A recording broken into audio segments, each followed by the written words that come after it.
بناء على كلام من قنوات عربية أو عالمية إنه السيد أحمد الشرع لا له أصل ولا له فصل، فجأة إنه ظهر بسوريا.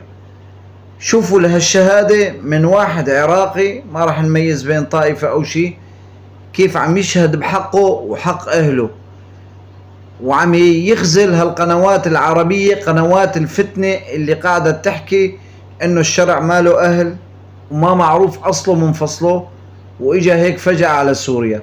اسمعوا لهالحكي اللي حلو واعطوني رأيكم والتعليق.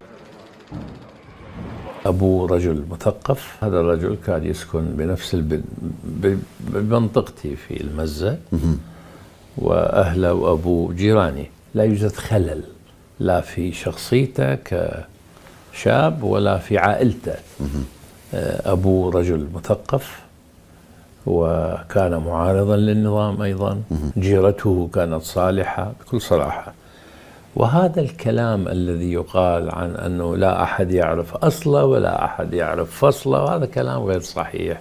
وصار عنده تطور من إسلامي متطرف